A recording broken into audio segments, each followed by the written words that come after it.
ಅವರು ಕೂಡ ನಮ್ಮನ್ನ ಜಾಯಿನ್ ಆಗ್ತಾರೆ. ಇದು ಪ್ರಾಯಶಃ ನೀವೆಲ್ಲರೂ ಒಂದು ರೌಂಡ್ ಹಾಕೊಂಡ್ ಬಂದಿರಿ ಅಂತ ಕಾಣಿಸುತ್ತೆ. ಇಲ್ಲ ಅಂತ ಹೇಳಿದ್ರೆ ತಾವೆಲ್ಲರೂ ಒಂದು ರೌಂಡ್ ನೋಡ್ಕೊಂಡ್ ಬರ್ಬೋದು. ಇದು 4 ಪರದೆಯ ಸುಸಜ್ಜಿತವಾದ ಚಿತ್ರಮಂದಿರ. ಎಲ್ಲ ಆಧುನಿಕ ವ್ಯವಸ್ಥೆಗಳನ್ನು ನಾವಿಲ್ಲಿ ಮಾಡಿದ್ವಿ. ನಮ್ಮ ಮಾಲೀಕರಾದ ಅಜಿತ್ ಸರ್ ಅವರು ತುಂಬಾ ಸಿನಿಮಾ ಪ್ಯಾಷನ್ ಇರುವಂತ ವ್ಯಕ್ತಿ. ಅವರೊಂದು ನಿರ್ಮಾಣ ಸಹ ಮಾಡಿದ್ದಾರೆ, ಚಿತ್ರ ನಿರ್ಮಾಣ ಸಹ ಮಾಡಿದ್ದಾರೆ. ಸೊ ಇದೆಲ್ಲ ಎಕ್ಸಿಬಿಷನ್ ನಮ್ಮ Mathew sir A to Z Spencer Mathew ಅವರು ಇದನ್ನ ಮಾಡಿದ್ದಾರೆ. ಕೃತಜ್ಞತೆ ಹೇಳ್ತೀನಿ. ಒಂದು 2 ನಿಮಿಷ ಧನಂಜಯ್ ಸರ್ ಜಾಯಿನ್ ಆಗ್ತಾರೆ, ಬರಬಹುದು. ಇಲ್ಲ ಅಂದ್ರೆ ನಮ್ಮ ಮಾಲೀಕರು ಬಂದ ತಕ್ಷಣ ಬರ್ತಾ ಇದ್ದಾರೆ. ಒಂದು ಅತ್ಯುತ್ತಮವಾದ ಪ್ರಚಾರವನ್ನು ಕೊಡೆಯನ್ನು ಕೇಳ್ಕೊಳ್ಳೋದ್ರ ಮೂಲಕ ನಾನು 2 ಮಾತನ್ನು ಮುಗಿಸ್ತೇನೆ. 2 ನಿಮಿಷ ಧನಂಜಯ್ ಅವರು ಬಂದ ತಕ್ಷಣ ಕಾರ್ಯಕ್ರಮ. ಆನಂತರ ಮ್ಯಾಥ್ಯೂ ಅವ್ರನ್ನ ಕರೆಸ್ಬಿಡಿ. ಇದನ್ನ ಮಾಡಿರುವ ಒಂದು ಉದ್ದೇಶ ಏನಂದ್ರೆ ತುಂಬಾ ಅದ್ದೂರಿಯಾಗೂ ಇರಬಾರದು, ಆಗ ತೀರಾ ಒಂದು ಲೋ ಲೆವೆಲ್ ಅಲ್ಲಿ ಇರಬಾರ್ದು. ಒಂದು ಮೇಲ್ಮಧ್ಯಮ ವರ್ಗದ ಕುಟುಂಬಕ್ಕೆ ಎಟುಕುವಂತ ಒಂದು ಐಷಾರಾಮಿ ಆಗೋ ಇರಬೇಕು, ಹಾಗೂ ಹೋಮ್ಲಿ ಆಗಿರ್ಬೇಕು ಮೇನ್. ಆ ಒಂದು ದೃಷ್ಟಿಯಲ್ಲಿ ಇಟ್ಕೊಂಡು ಮಾಡಿರುವಂತಹ ಸಭಾಂಗಣ ಇದು.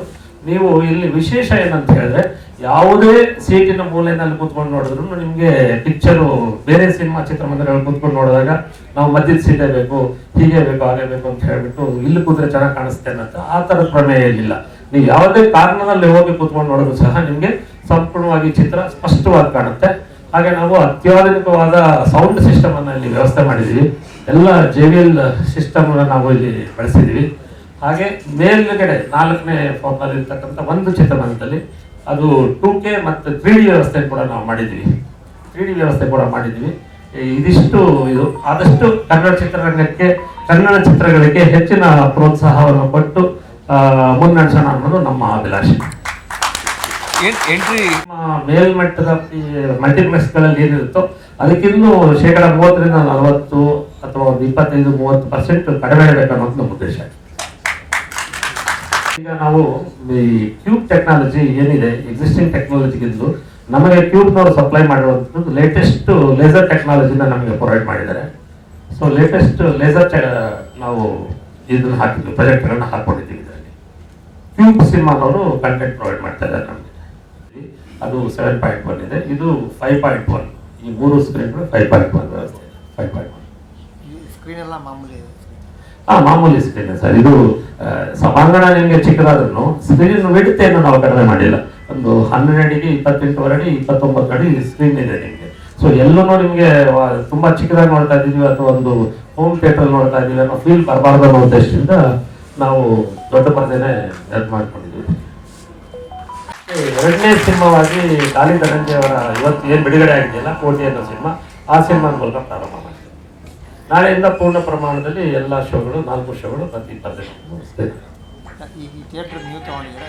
ಇಲ್ಲ ಸರ್, ಇದು ನಮ್ಮ ಅಜಿತ್ ಸರ್ ಅವರ ಥಿಯೇಟ್ರು. ಇದಕ್ಕೆ ನಾನು ಸಿನಿಮಾವನ್ನು ನಡೆಸುವಂತ ಜವಾಬ್ದಾರಿ ಮಾತ್ರ ನಾನು ಕೊಟ್ಟಿದ್ದಾರೆ, ಮಾಲೀಕರು ಬೇರೆ ಇದ್ದಾರೆ.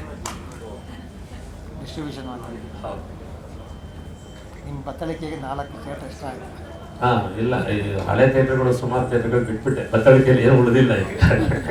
ತುಂಬಾ ಚೆನ್ನಾಗಿರ್ಲಿ ಅಂತ ನೋಡೋದು ಬೇರೆ, ಸಿನಿಮಾಗೆ ಹೋಗೋದು ಬೇರೆ. ನಾವೆಲ್ಲ ಸಿನಿಮಾಗೆ ಹೋಗ್ತಾ ಇದ್ವಿ. ನಾವೆಲ್ಲ ಚಿಕ್ಕವರಾಗಿದ್ದಾಗ ಭಾನುವಾರ ಬಂತು ಅಂದ್ರೆ ಇಡೀ ಫ್ಯಾಮಿಲಿ ಜೊತೆಗೆ ಸಿನಿಮಾಗೆ ಹೋಗೋದು ಅನ್ನೋದೇ ಒಂದು ಈವೆಂಟ್. ನಾವೆಲ್ಲ ಎಲ್ಲ ಡ್ರೆಸ್ ಮಾಡ್ಕೊಂಡು ಆ ಕ್ಯೂ ಅಲ್ಲಿ ನಿಂತ್ಕೊಂಡು ಟಿಕೆಟ್ ತಗೊಂಡು Vishnu sir film, Ambareesh sir film ನೋಡಿದ್ದು, ಅಲ್ಲಿ ಹೋದಾಗ ಆ ಅನುಭವನೇ ಬೇರೆ ಆಗಿತ್ತು. ಈಗ ಅದೆಲ್ಲ ಫುಲ್ ಬದಲಾಗ್ಬಿಟ್ಟಿದೆ. ಈಗ ಸಿನಿಮಾ ನೋಡೋದು ಅಂತಾಗಿದೆ. ಅಂದ್ರೆ ಪೈಜಾಮ ಅಲ್ಲಿ ಬನೀನ್ ಹಾಕೊಂಡು ಮನೆಯಲ್ಲಿ ನೋಡ್ಬೋದು, ಆ ತರ ಎಲ್ಲ ಆಗ್ಬಿಟ್ಟಿದೆ. ಬಟ್ ಥಿಯೇಟರ್ ಸಿನಿಮಾ ನೋಡೋದಿದೆಯಲ್ಲ, ಸಿನಿಮಾ ಹೋಗಿ ನೋಡೋದು ಅದರ ಮಜಾನೇ ಬೇರೆ.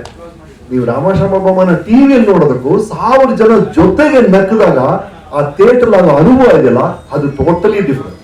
1000 ಜನ ಜೊತೆಗೆ ಆಪ್ತ ಮಿತ್ರ ನೋಡಿದಾಗ ಎಲ್ಲರೂ ಅವರು ಮಂಚ ತೆಗೆದು ಅನ್ನೋದಿದೆಯಲ್ಲ, ಅದೇ ಬೇರೆ. ಆ ಥಿಯೇಟರ್ ಎಕ್ಸ್ಪೀರಿಯನ್ಸ್ ನ ಅದೊಂದು ಅನುಭವ. ಅದು ನಾವು ಕಾಯ್ತಾ ಇದ್ವಿ. ಎಷ್ಟೊಂದು ಥಿಯೇಟರ್ಗಳೆಲ್ಲ ಕಳೆದೋಗ್ತಿದೆ ಅಂತ ಮಾತಾಡ್ತಿರ್ಬೇಕಾರೆ, ಈಗ ನಮ್ಮ ಅಜಿತ್ ಅವರು ಇವರೆಲ್ಲ ಸೇರಿ ಥಿಯೇಟರ್ಸ್ ನ ಶುರು ಮಾಡ್ತೀರಲ್ಲ, ಫ್ಯಾಂಟಾಸ್ಟಿಕ್ ನ್ಯೂಸ್ ನನ್ನ ಪ್ರಕಾರ. Thank you so much sir, thank you so much. And ಮಾರ್ ಸುರೇಶ್ ಅವರು ನಮ್ಮ ಮಧುಮಾಸ ಆದ್ಮೇಲೆ ಪಂಚಮವೇದ ಅಂತ ಒಂದು ಫಿಲ್ಮ್ ಮಾಡಿದೆ. ಆ ಟೈಮಿಂದ ಇದಾರೆ 40 ಇಯರ್ಸ್ ಡಿಸ್ಟ್ರಿಬ್ಯೂಟ್ ಆಗಿದ್ದವರು. ಆ ಕಾಲದ ಈಗ ಚಂದ್ರಯಾನ ಮಾರ್ಸ್ ಲ್ಯಾಂಡ್ ಆಗೋವರೆಗೂ ಮಾರ್ ಸುರೇಶ್ ಡಿಸ್ಟ್ರಿಬ್ಯೂಟರ್ ಆಗಿದ್ದಾರೆ. ಅಷ್ಟು ಅನುಭವ ಇರೋರು ಅವ್ರು ಈ ತರ ಒಂದು ಥಿಯೇಟರ್ ಚೈನ್ ಶುರು ಮಾಡ್ತಾರೆ ಈ ಕಾಲದಲ್ಲಿ. ಅಂದ್ರೆ see there is a very beautiful. ಯಾಕಂದ್ರೆ ಅವ್ರಿಗೆ ಗೊತ್ತಿದೆ, ಬಿಸ್ನೆಸ್ ಗೊತ್ತಿರೋರು. 40 ವರ್ಷ ಡಿಸ್ಟ್ರಿಬ್ಯೂಷನ್ ಮಾಡಿದ್ದಾರೆ. ಅವರು ಈಗ ಹೊಸದಾಗಿ 4 ಥಿಯೇಟರ್ ನ ಮಲ್ಟಿಪ್ಲೆಕ್ಸ್ ನ ಶುರು ಮಾಡ್ತಾರೆ ಅಂದ್ರೆ ಅವ್ರಿಗೆ ನಮ್ಮ ಇಂಡಸ್ಟ್ರಿ ಬಗ್ಗೆ ಇರುವಂತ ನಂಬಿಕೆಯನ್ನ ತೋರಿಸುತ್ತೆ.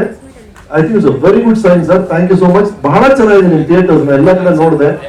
4 ನಾನು ಮೊದಲೇ ಹೇಳಿದಾಗೆ ನಮ್ಮ Ajith sir cinema passion ಇರುವಂತವ್ರು.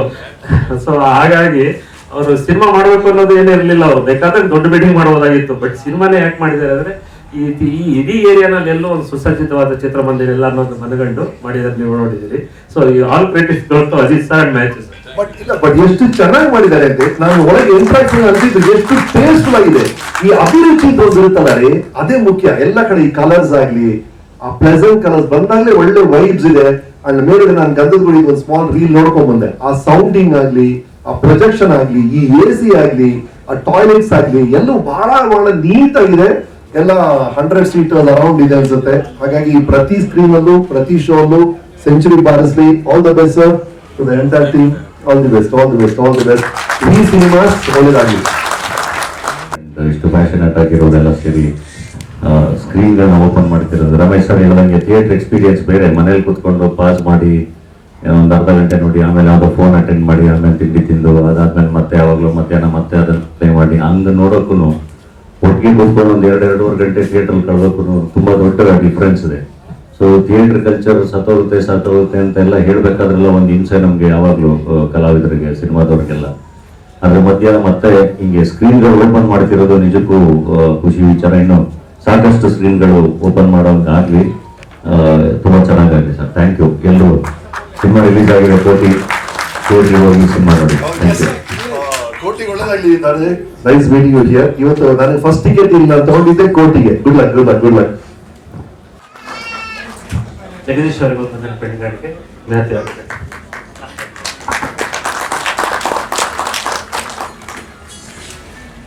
Sir ಒಂಚೂರು ಸೆಂಟ್ರ್ ಬನ್ನಿ ಸರ್, ಒಂಚೂರು ಲಲಿ ಸರ್, ಸರ್ ಸ್ವಲ್ಪ ರಮೇಶ್ ಸರ್